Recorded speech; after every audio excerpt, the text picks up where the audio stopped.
పాక్కి ఇంకా బుద్ధి రావట్లేదు. ఉగ్రమూకల్ని భారత్ పైకి ఎగదోస్తూనే ఉంది.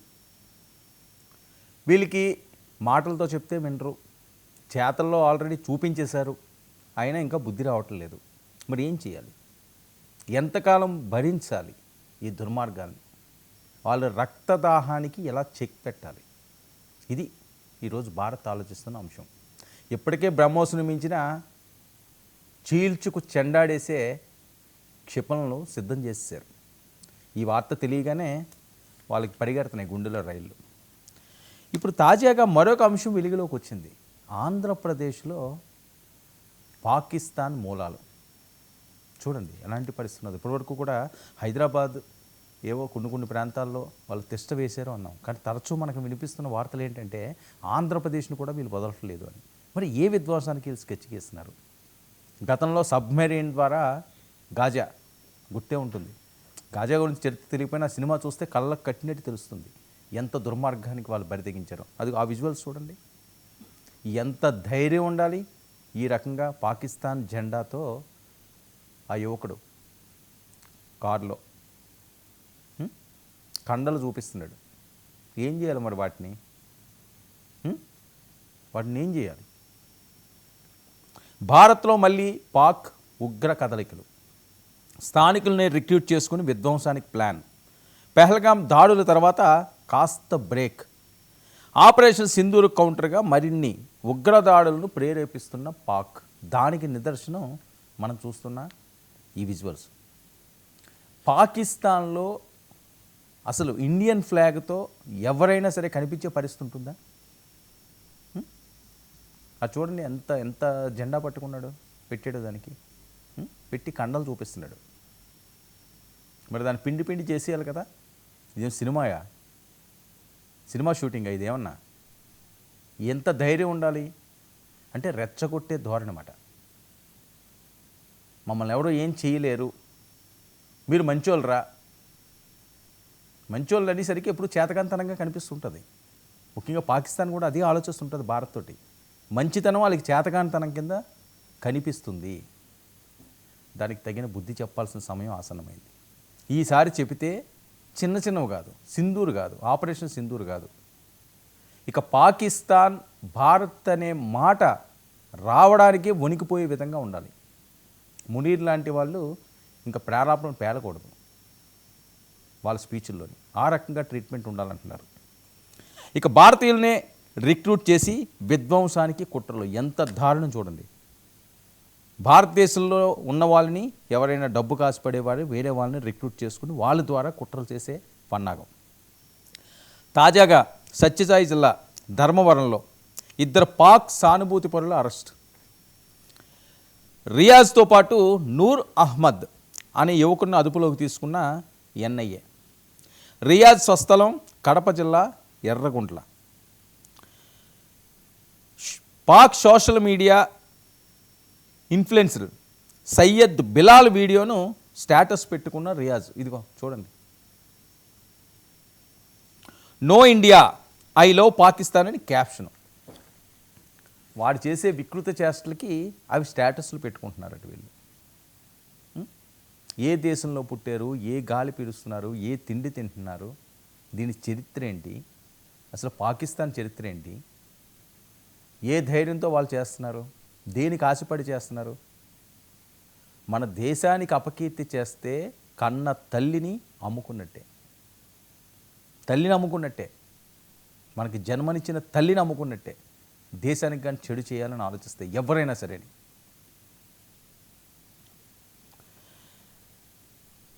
ఇక ధర్మవరంలోని ఓ హోటల్లో కుక్గా పనిచేస్తున్న నూర్ మహమ్మద్ను అదుపులోకి తీసుకున్న ఎన్ఐఏ. ఉగ్రవాదులతో సంబంధాలు ఉన్నాయని అనుమానాలు. కోట కాలనీకి చెందిన నూర్ ఇంట్లో ఎన్ఐఏ సోదాలు నిర్వహించింది. 16 సిమ్ కార్డులు స్వాధీనం చేసుకున్నారటండి. ఇక నూర్ సోషల్ మీడియా పోస్టింగ్స్పై ఎన్ఐఏ ఆరా తీస్తుంది. పాక్ ఉగ్రవాదులతో నూర్ చాటింగ్ చేస్తున్నట్లు వీళ్ళు కనుగొన్నారని. దీని మీద చాలా అనుమానాలు ఉన్నాయి. ఆ విధంగా ఈ చాటింగ్లు చేస్తున్నట్టు కొన్ని ఇన్ఫర్మేషన్ ఇస్తున్నాడని. ధర్మవరంలోని ఓ బిర్యానీ పాయింట్లో వంట మనిషిగా పనిచేస్తున్న నూర్ మహమ్మద్ 16 సిమ్ కార్డుల ద్వారా నూర్ మహమ్మద్ ఎవరితో సంప్రదింపులు జరిపాడని ఎన్ఐఏ మొత్తం తీగలాగుతుంది. 2 రోజుల కిందటే నూర్ను అదుపులోకి తీసుకుని సీక్రెట్ ప్లేస్లో విచారిస్తున్నట్లు తెలుస్తుంది. సీక్రెట్ ప్లేస్లో విచారిస్తున్నారట. 2 రోజుల క్రితమే అదుపులో తీసుకుంది. ఎందుకంటే ఇలాంటి వికృతి చేష్టలు చేస్తుంటే ఏమవుతుంది? అదుపులోకి తీసుకోకపోతే ఎవడు అతను? వాడేదో బల ప్రదర్శనలు చేస్తుంటే, పాకిస్తాను జెండా పెట్టుకుని కండలు చూపిస్తుంటే దాన్నేదో అతను హీరో చేయడానికి అని చెప్పి నువ్వు స్టేటస్లో పెట్టుకుని 16 సిమ్ కార్డులు ఒక కుక్కుకి అవసరమే ఉంది? నువ్వు చేసే వ్యాపారం ఏంటి? నువ్వు చేసే పని ఏంటి? వంట చేయడానికి వంట సామాగ్రి కావాలి కానీ సిమ్ములు అవసరం లేదే 16. ఏం చేస్తున్నట్టు దాంతో మొత్తం బయటకు వస్తుంది. ఇక జైషే మహమ్మద్ ఉగ్రవాద సంస్థ వాట్సాప్ గ్రూపుల్లో నూర్ మెంబర్గా ఉన్నాడు అని, అందులోని నెంబర్లకు అతని నుంచి కాల్స్ వెళ్ళాయని కూడా ఎన్ఐఏ దృష్టికి వచ్చింది. ముస్లిం యువతను ఉగ్రవాదం వైపు మళ్లించేలా గ్రూపుల్లో కామెంట్స్ చేశాడని గుర్తించిన నిఘా సంస్థలు. చూడండి, జైషే మహమ్మద్ ఉగ్రవాద సంస్థ ఎన్ని విధ్వంసాలకు పాల్పడింది. వాళ్ళతో వీళ్ళు టచ్లో ఉన్నారట ఆ వాట్సాప్ గ్రూపుల్లో. ఇంకా వీడి వెనక అతను ఎంతమంది ఉన్నారు? వాళ్ళందరినీ కూడా ఇప్పుడు బయటికి తీయాల్సిన అవసరం ఉంది కదా. బయటికి తీయడమే కాదు, వాళ్ళు మూలాలు కనుక్కోవాలి, పూర్తిగా దాన్ని రూపుమాపేయాలి.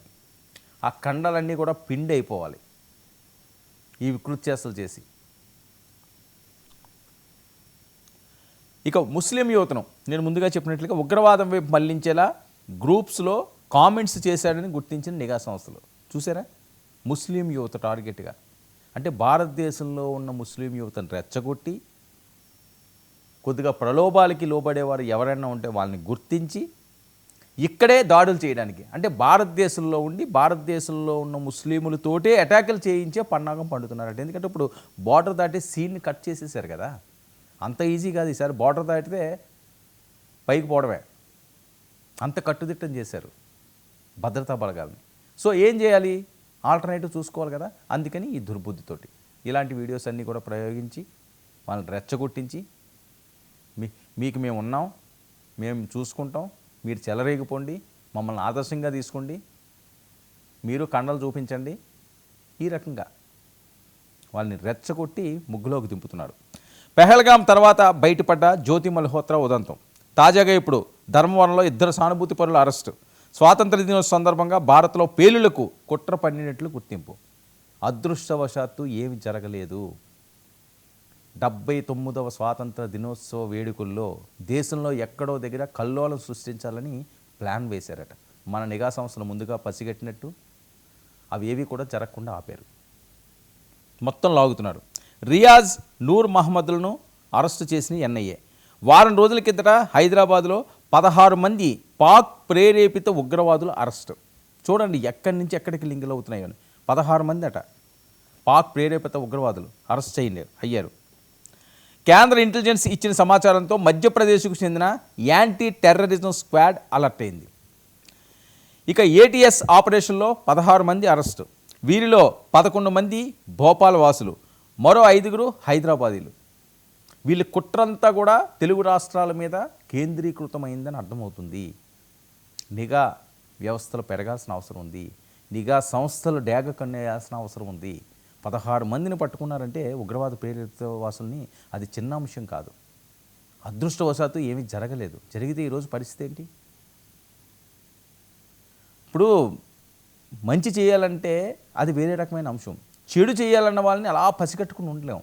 నేను అందుకనే చాలాసార్లు చాలా సందర్భాల్లో చెప్పిన అంశాలు ఉన్నాయి. మన పక్కన ఏం జరుగుతుందో మనమే కనిపెట్టాలి. మన ఎవరో పోలీసు వచ్చి కాపాడలేరు. ఇన్ని కోట్ల మందికి ఎంతమంది పోలీసులు తీసుకురావాలి? మీ బాధ్యత, ప్రతి భారతీయుడ బాధ్యతది. మనం ఒక సైనికుల్లాగా అవ్వాల్సిన అవసరం ఉంది. మనం ఒక పోలీస్ అవ్వాల్సిన అవసరం ఉంది. మనం ఒక ఎన్ఐఏ టీం అవ్వాల్సిన అవసరం ఉంది. అప్పుడు కదా ఎవరు మన వైపు కన్నెత్తి చూడరు. అరే మన పక్కింటోడు ఎలా పోతే పోనీ, మనకెందుకులే, మనం తిన్నాం, మనం పడుకున్నాం, మనకి తెల్లారింది అనే ధోరణి నుంచి బయటికి రాకపోతే ఏదన్నా జరిగే ప్రమాదం పొంచి ఉంది. అది కదా తెలుసుకోవాల్సింది. ఎంతమంది ఎవరిని రక్షిస్తారు? మనల్ని ఎవరు రక్షించాలండి? మనం రక్షించుకోలేమని ప్రతి ఒక్కరూ దీక్ష పోనండి. ఎవర్రా మమ్మల్ని కాపాడింది అని. ఆ రకంగా ముందుకు సాగితే ఒక్కడుండడు. మన పక్కోడు మన గమనిస్తున్నాడు అంటే చెల్లాచెదరైపోతారు. పెట్టే బేడ సతుకుడు పరుగులు పెడతారు. ఇక స్వాతంత్ర దినోత్సవ సందర్భంగా ఉనికిని చాటుకునేందుకు పేలుళ్ల కోసం సన్నాహాలు. నిందితులందరూ 18 నెలల నుంచి హైదరాబాద్లోనే మకాం. ఎంత దారుణమైంది చూడండి, ఆలస్యంగా వెలుగులోకి వచ్చింది ఇది. 18 నెలల నుంచి ఇక్కడే మకాం వేశారట. ఇక నిందితుల నుంచి మొబైల్,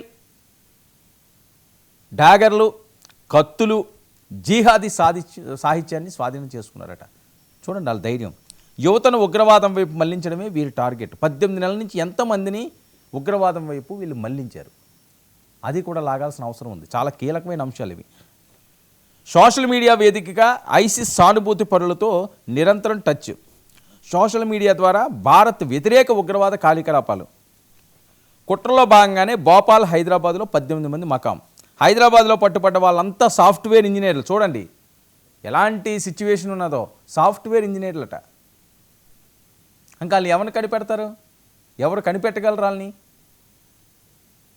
సాఫ్ట్వేర్ ఇంజనీర్లు ఉగ్రవాద కార్యకలాపాలకు పాల్పడుతున్నారు అంటే టెక్నాలజీ పరంగా ఎదుగుతున్న దేశం ఇది. అందులో కూడా వీళ్ళు ప్రవేశించారు. చాలా జాగ్రత్తగా ఉండాల్సిన అవసరం ఉంది.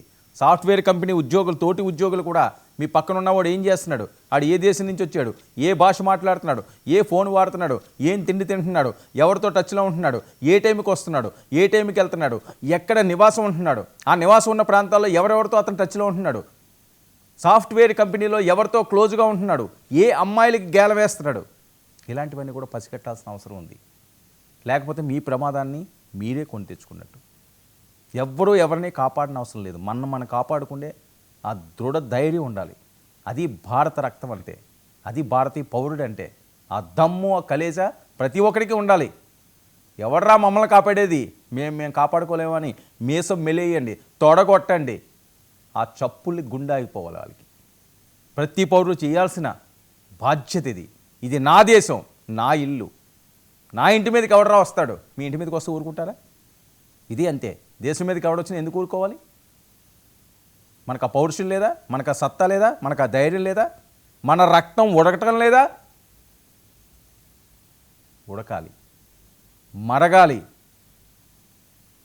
మన మీద దుష్ట దృష్టిని ఎవడు కేంద్రీకరించినా వాడు కాలగర్భంలో కలిసిపోవాలి. ఇక ఉన్నత చదువులు చదివిన యువకులే ఉగ్రవాద సంస్థతో లింకులు. హిజ్రత్ తహ్రీర్ సంస్థతో లింకులు ఉన్నట్లు గుర్తింపు. ఇంత కీలకమైన అంశాలండి హైదరాబాద్లో వెలికి చూసినాయి, అనంతపురంలో కనిపిస్తున్నాయి, ధర్మవరం లాంటి ప్రాంతంలోని. ఇది ఇక్కడితోటి ఆగదు. ఇంకా ఇలాంటి ముసుగులో ఎంతమంది ఉన్నారో, ఇది కొంత సమాచారం మాత్రమే. డేంజర్ బెల్స్ మోగించడానికి మన చుట్టూ ఉగ్రమూకులు రౌండప్ చేసి ఉన్నాయి. వాటిలన్నింటినీ తరిమి కొట్టాలి. దోవల్ని పారదోలడానికి మస్కిటో బ్యాట్లు ఎలా వాడతామో, దోమలు ఎన్ని వచ్చినా సరే ఒక్క ఊపు ఊపితే టప్ప టప్ప టప్ప టప్ప పేలిపోతాయి. ఇది కూడా అంతే. ఇలాంటి చీడ పురుగుల్ని తరిమి కొట్టాలి, లేకపోతే అంతమొందించాలి. ప్రతి పౌరుడు అలర్ట్గా ఉండాల్సిన అవసరం ఉంది. మహానగరాల్లోనే కాదు, కొన్ని నియోజకవర్గాల్లో కూడా వీళ్ళు కేంద్రీకృతమైనట్టుగా ఇప్పుడు మనకు వస్తున్న ఈ అప్డేట్స్. లేకపోతే ధర్మవరం ప్రాంతం ఎంత, అక్కడ ఉన్నాడంటే ఉగ్రవాద సంస్థలు లింక్ ఉన్నంతే, జైషే మహమ్మద్ లాంటి సంస్థలతో వాళ్ళ లింకులో ఉన్నాడంటే ఎంత లోపలికి వీళ్ళు చుక్కుపోతున్నారు. కలుగులో నుంచి బయటికి రాగాలి. హైదరాబాద్ ప్రాంతాన్ని ఖచ్చితంగా వీళ్ళు ఏదో విధ్వంసం చేయడానికి చూస్తున్నట్లుగా దీన్ని బట్టి అర్థమవుతుంది. మన నిఘా సంస్థలన్నీ కూడా 100% అలర్ట్గా ఉన్నాయి.